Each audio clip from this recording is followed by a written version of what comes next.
जय श्री कृष्णा। मकर में गोचर करता हुआ शनि इस देश और संपूर्ण विश्व के लिए चुनौतीपूर्ण बना हुआ है। ये भारत के लिए तो त्रिकोण में गोचर करते हुए इस समय शश नामक महापुरुष योग का निर्माण कर रहा है, लेकिन पूरे विश्व में ही ये समस्याओं को दे रहा है। तो ये मुख्य रूप से हम भारत पर आते हैं। ये भारत के लिए इतना पीड़ादायी कैसे हुआ? बहुत सिंपल सा कंसेप्ट है। मेरे अगर आप ब्लॉग को पढ़ेंगे 2020 जुलाई या अगस्त में मैंने ब्लॉग लिखा है कि भारत में कोरोना कब तक रहेगा। उस समय प्रेडिक्शन हो रही थी कि दिवाली तक ख़त्म हो जाएगा, 1 महीने में ख़त्म हो जाएगा, सितंबर अक्टूबर में ख़त्म हो जाएगा। इवन सदगुरु ने भी सितंबर लास्ट तक कोरोना को भारत से चले जाने के लिए कहा था। उन्होंने भी अपनी जो भी उनका इंट्यूशन होता है उससे प्रेडिक्शन की थी। उसके पहले मैंने अपना एक ब्लॉग लिखा था और मैंने ये बोला, कंफर्म बोला था कि जुलाई 2021 तक भारत इस माहौल से मुक्त नहीं हो पाएगा। मेरा यहाँ पे किसी पे आक्षेप नहीं है, मैं एस्ट्रोलॉजी के रहस्यमयी सिंपल सूत्रों की बात कर रहा हूँ। तो आप देखिए भारत की जो पुरातन शास्त्र है उसमें भारत की जो जन्म राशि है, भारत की जो राशि है वो मकर बताई गई है। तो राशि पे से ही पापी ग्रह, भले वो सोगरे क्यों हो, पापी ग्रह का गोचर करना संघर्ष का उदय करता है। उस संघर्ष से अगर व्यक्ति या देश उभरता है तो निश्चित अगले लंबे समय तक के लिए वो विजय की पारी ही खेलता है या उन्नति की तरफ ही बढ़ता है।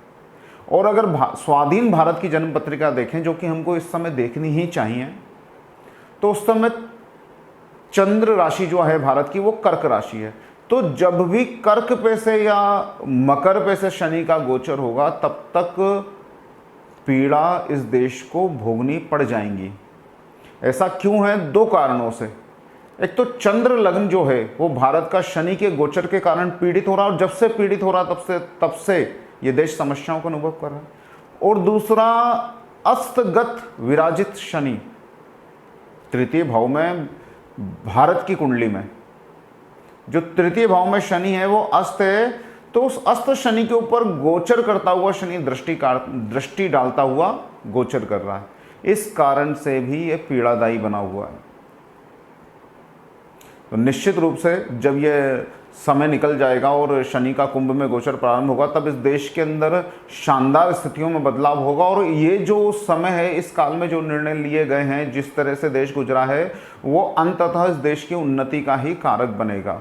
अब 1990 या 91 में शायद शनि इसी तरह से मकर राशि से गोचर कर रहा था। आप उस समय की भी स्थितियों को देखेंगे तो ये देश आर्थिक संकटों से गुजर रहा था। इस देश ने अपने शीर्ष पे बैठे हुए व्यक्ति को खोया था।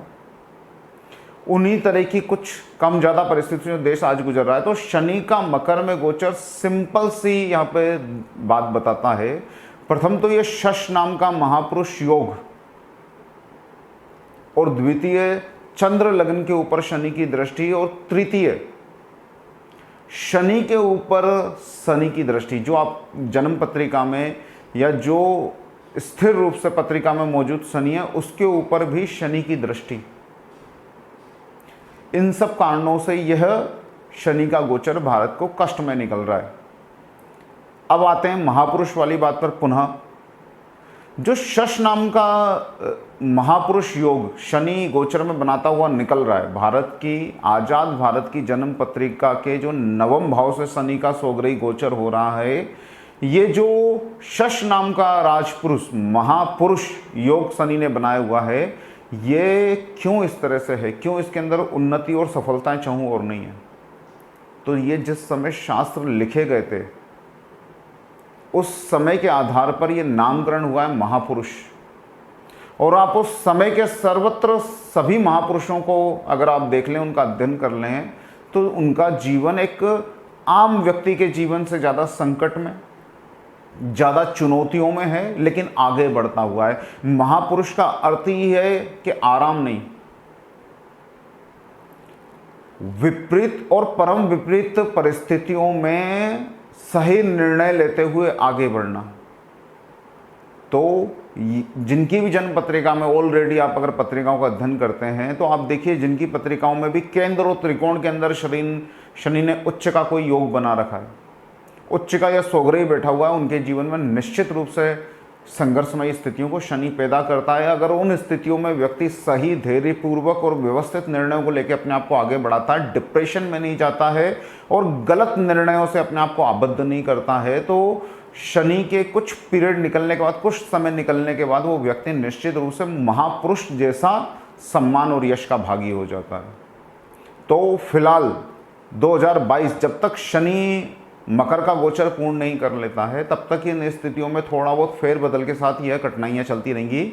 शनि के मकर में जाते से ही जो भी परिवर्तन अभी हुए उनके शुभ परिणाम आपको देखने को मिलने लगेंगे।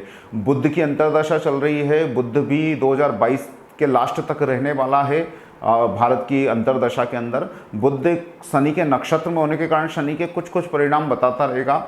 अभी भी आपको, चूंकि ये सारी चीजें तृतीय भाव में है और तृतीय भाव अष्टम से अष्टम होने के कारण मारक भी है, तृतीय भाव पर इस समय शनि की दृष्टि भी पड़ रही है और तृतीय भाव में ही अस्तगत शनि विराजमान है बुध के साथ। तो ये सारी स्थितियां अभी भी कहीं ना कहीं ट्रांसपोर्टेशन, संचार, इन सब माध्यमों में कहीं ना कहीं दिक्कतें या इन सब माध्यमों में विचारणीय बदलाव लाता रहेगा।